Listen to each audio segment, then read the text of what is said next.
Was good, YouTube? Your boy here with another reaction video. I'm not gonna lie. Like I've said in the other ones, if you see me with the same fit, obviously it's the same day. Watch your mouth, stop trolling. But y'all probably not even think about that.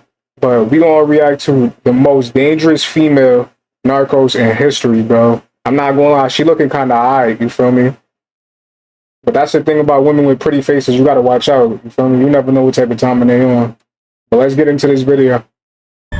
She was around high school Hey Pookie is crazy. age when she became an assassin. What's good, my boy? She lived 6 years on the run.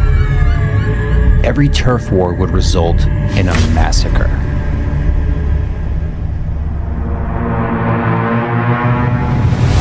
When we talk about narcos, we usually think of people like Pablo Escobar or El Chapo, ruthless men surrounded Nah, these dudes is, bro, how they go to jail and they never stay in there for that long. Them niggas be escaping, bro. by a fleet of loyal, aggressive soldiers. But what if I told you some of the most dangerous narcos in South America were actually women?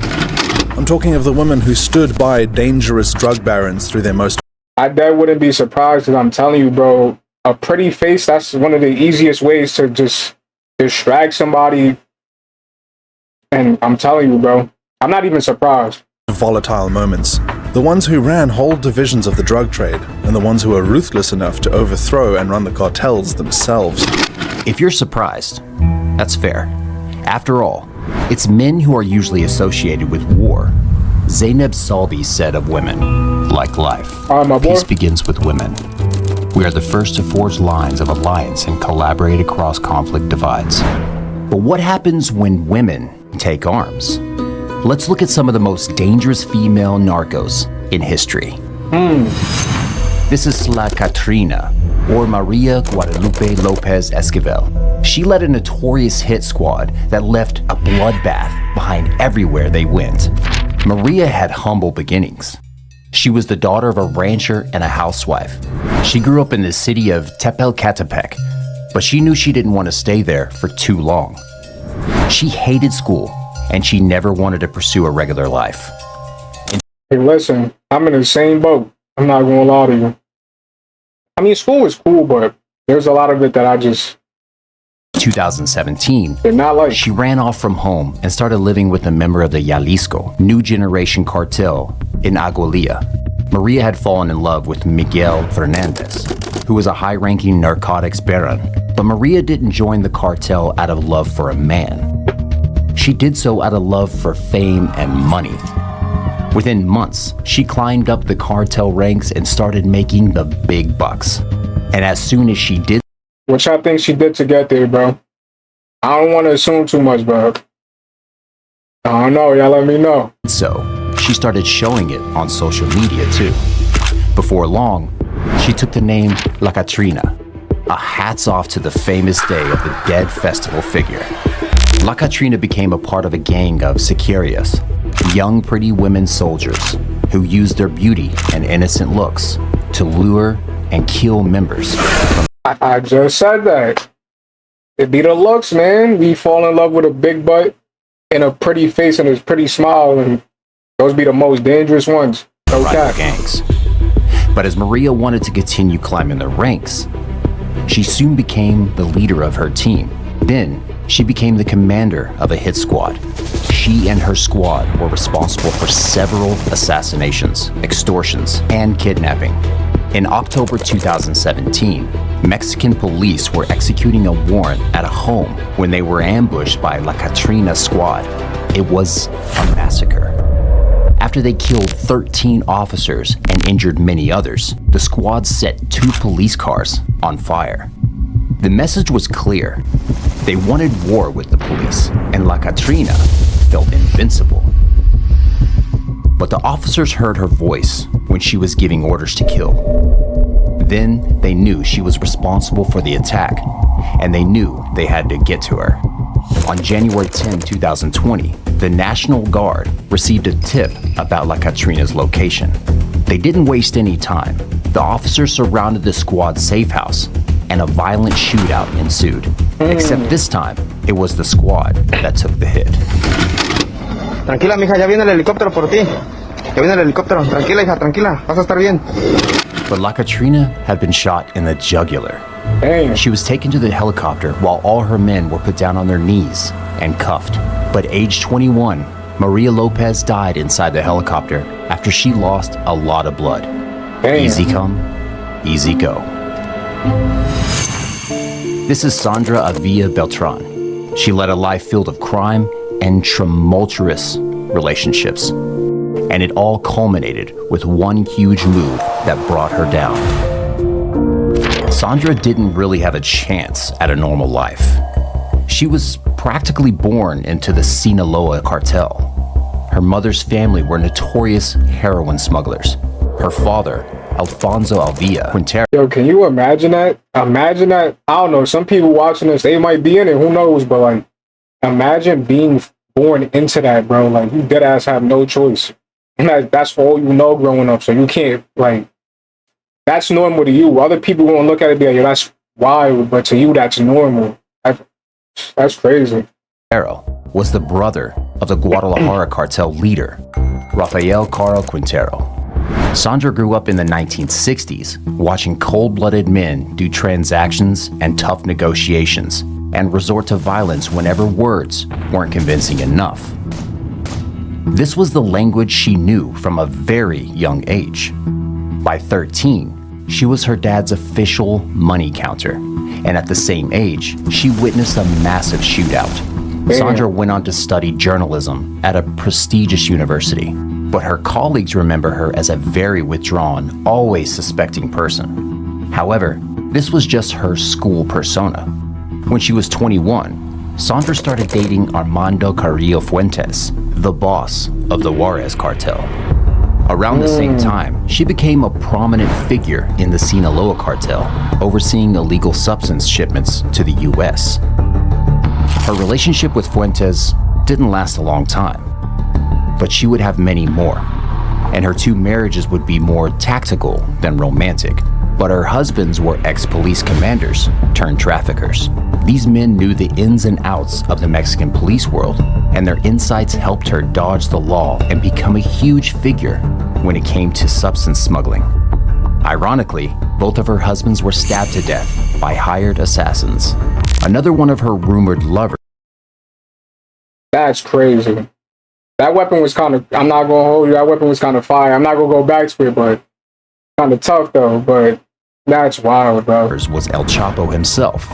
No one knows just how romantic their relationship was, but one thing's for certain.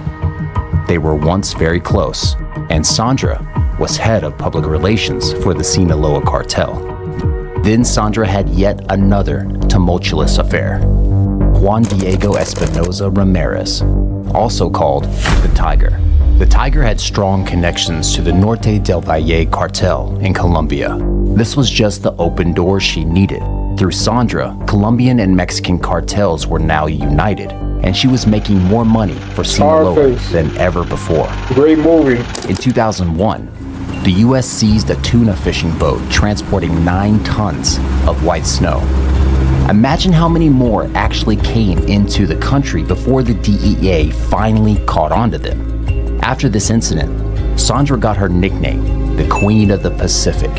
She also got hundreds of officers on her tail, working hard to arrest her and bring down the Sinaloa cartel. She lived 6 years on the run and suffered the kidnapping of her son as a result of her violent means of negotiation. Finally, in 2007, she was arrested. Tu nombre, por favor. Sandra Avila Beltrán. ¿De dónde es originaria? Tijuana, Baja California. When the officer asked her Yo, why was her face like that though? Like, she looked so unbothered. Like, that's crazy, bro. Like, she looks unbothered. ¿De dónde es originaria? Tijuana, Baja California. When the officer asked her what business she was in, she said clothing. Even though she was convicted and sent to prison for life, she remained adamant that she shouldn't be there. Then she complained about insects in her cell and arranged for prime conditions, food, alcohol, and cigarettes to her liking. When she was denied restaurant-made food, she claimed her basic rights were being violated. In 2015, she was released and is now living in Guadalajara.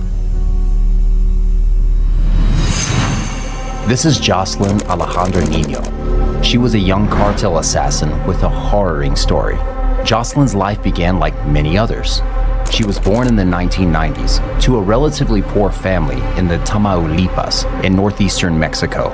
It's unclear whether her family has ties to the local cartels or whether their financial situation pushed her towards the illegal side of work. But from a very young age, Jocelyn became an active member of the Gulf Cartel. In fact, she was around high school age when she became an assassin for them. This is around the time she earned her nickname, La Flaca. In English, this means the skinny one. As you can see, that's crazy, bro. I knew so many women, bro, because I'm Dominican, so you already know I know mad women with that name. Well, I don't know them personally, but I've seen them. You know what I'm saying? Like, she was quite a tiny person compared to the huge firearm she was holding. But in Mexican tradition, La Flaca is also a female skeleton saint, Our Lady of Holy Death, who is sometimes depicted in artwork for the popular Day of the Dead festival. You might think, hey, it sounds pretty badass to be an assassin at age 18, but there's nothing cool about it. First of all, La Flaca took many lives under the instruction of her even more ruthless bosses. Second of all, life in the cartel is not that glorious. It's not known exactly how La Flaca climbed ranks and made it to assassin so soon. But most girls like her, young, petite girls from impoverished backgrounds, started out by being lookouts for the gang or even illegal street workers. They get treated and mistreated in every way imaginable before they gain some authority. And even then, it's not all fame and money. This all became all too clear in January 2015. On January 5th that year, someone leaked this picture of La Flaca to Valor por Tamaulipas, a citizen journalist page meant specifically for organized crime leaks. Somebody snitching? Yo, nah. I mean, she is an assassin, so I guess it's bound to happen. Picture quickly made it to Facebook and Twitter. People were fascinated by this small young woman with a friendly smile. It stood in pretty stark contrast to her bulletproof vest and big firearm. Who was she? Was she a big shot in the gang or just a foot soldier? Another thing that stood out and earned this photo a lot of attention was its background. Indeed, La Flaca's room didn't look anything like the luxurious villas we see in Narcos. Is this the true reality of cartel living? Is it really worth the risk of losing your life? And is it really worth taking a life if you're gonna live in poverty anyway? It seems like only the very few top dogs get to live luxuriously, while their employees only ruin their lives for them. La Flaca's picture was a window into the tragic reality of Mexican cartels. The photo got thousands of likes online, but this was the beginning of the end for Jocelyn. She was a member of the Los Ciclones gang, led by Angel Eduardo Prado Rodriguez, aka Ciclone 7. I'm sorry I keep pausing it, bro. Got 4 names, bro. That's some real, like, Spanish, Hispanic, whatever you want to call it. At the time, they were at war with another gang, Los Metros. By leaking photos of the Ciclones members, Los Metros weakened the cartel and exposed these people, making them easy targets for the police as well as the rival gangs. And La Flaca was indeed a very easy target. Ciclone 7 sent her to fight Los Metros from Rio Bravo, which was Los Metros territory. So every day, there was a death sentence for her, and eventually, she met a truly gruesome end. On April 13, 2015, police officers discovered her dismembered body inside a freezer in a parking lot in Matamoros, Tamaulipas. Throughout the day, the officers kept finding more body pieces scattered across town. Some were inside plastic bags. La Flaca was only identified thanks to her distinctive tattoo. She'd written Niño on her arm. This was her family name, but it also meant child. It's a sad irony that this was what was left of her. She really was a child when she died, somewhere between her late teens and early 20s. And to make things even more tragic, the autopsy confirmed that she had also been tortured first, as Los Metros were trying to get information about Los Ciclones' other members. La Flaca was killed together with another woman and a man. In a final gruesome act, Los Metros took pictures of their dismembered bodies and posted them on social media with the caption, "This will happen to all the filthy who support Los Ciclones. Keep sending these fucking assholes." Violence only leads to violence, and the Mexican drug cartels are no peaceful place. This is Melissa Margarita Calderon Ojeda, Four aka names. La China. She was the commander of a cartel army that was so violent, it shocked her soldiers, her male colleagues, and her boyfriends. Sometimes looks can be really deceiving. Yeah. Melissa Ojeda was born on August 12, 1984, in Mexico. By the time she was 20, she had already decided her fate. She was going to be a cartel leader, and she was going to do whatever she needed to get there. Melissa joined the Sinaloa cartel back in 2005, more precisely, the Damaso cartel, a subdivision of the Sinaloa. She was ruthless and ambitious, and she didn't care that most of the criminals around her were men. She could be just as aggressive, and when it came in handy, she also used her feminine charm as a way to climb up the ranks. By 2008, La China was commander of the armed unit, and while she was commander, the rate of crime in the area went up several times. She had a thirst for blood that was shocking, even to the violent criminals in her gang. She would kill cops, kidnap people for extortion, and dismember enemies from rival gangs. Imagine that. La China and her unit were responsible for at least 178 deaths. Whenever her men would have a successful mission, leaving bodies behind, that is, she would reward them with big bags of white powder. But in 2014, things took a turn for the worse when the Damaso cartel leader El Grande killed Melissa's boyfriend, Eric. Damn. This hit was meant as a message to Melissa. Her time as army commander was over. You might be excused for thinking that this was the cold shower she needed. Perhaps she thought she'd better throw away her gun and return home. But violence is the only language cartel members understand. Now, Melissa was now certain she wanted blood for blood. She rallied 300 cartel soldiers to her side and started a new cartel, Las Fuerzas, together with her brand new boyfriend, Hector Pedro Camareno Gomez. He called himself El Chino to go hand in hand with La China, but even El Chino would find his girlfriend too violent. Imagine if La China was a violent, bloodthirsty commander during peaceful war times. How was she after a waged war against Damaso? Every turf war would result in a massacre. And as the police were now on her tail, she would keep moving from town to town. One day, she sent one of her sicarios to get a new car for another journey. He arranged for a couple of vendors to deliver the car to Melissa. When they did, she killed them just to avoid paying for the car. The sicario was shocked and threatened La China to go to the police.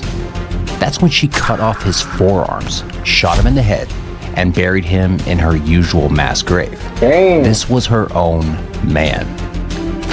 El Chino saw this, and he couldn't take her violence anymore. Imagine being too violent for a cartel member. El Chino fled and ran straight to the police. Only they could give him protection. That's wicked. Too violent for a cartel member, bro. Keep me far away as possible from that type of shorty. Like, hell no. Protection against La China and her bloody cartel. And since he wanted to stay alive, he also tipped the police about Melissa's location. On September 20th, 2015, La China was arrested at the Cabo San Lucas International Airport.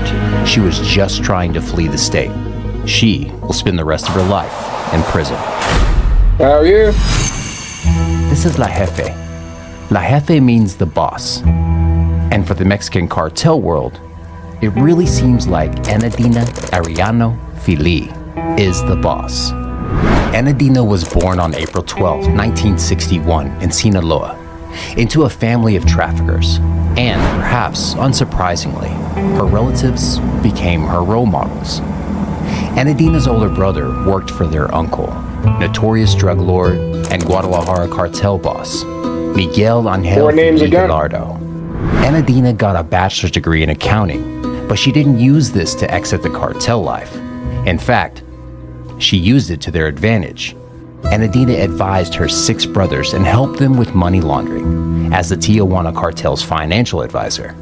But in 1989, the Guadalajara cartel was destroyed and most of its members were arrested or killed. So a few positions of power were up for grabs. Anita started a heated relationship with Armando Lopez, who was very close friends with El Chapo.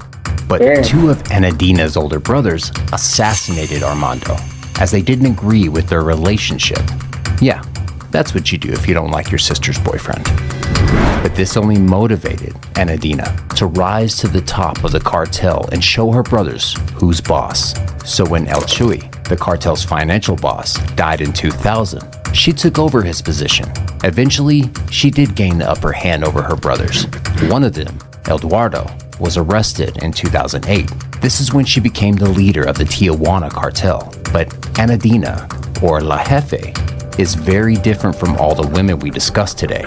She very much embodies Zainab Salvi's quote, which is pretty strange for a cartel boss. Since the 1990s, Anadina has been known for her rational, methodical approaches to business and for her peaceful negotiations. She never swears, and she never orders assassinations, and her focus is on bribes and the illegal substance trade. Sure, she's not exactly a saint, but her quiet, discreet approach has saved her skin and her sons all these years.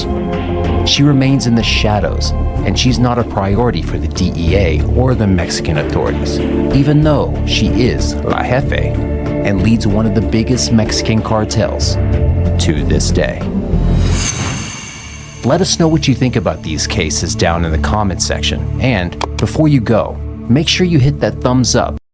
Alright, so let me know what y'all think about this though in the comments. So that's crazy though. Like, I mean, I already know that, there's a lot of dangerous women out there, you feel me? Because like I said earlier, when he said like a pretty face, like can't trust it, bro. Like that ass. But let me know what y'all think. Leave a like, comment, subscribe if you're new here, you feel me? We're gonna keep reacting to some I'm over here stuttering. Reacting to more stuff. And I'm also gonna be on Twitch, you feel me? So if you wanna check that out, feel free to do it. I appreciate y'all and I'm out of here.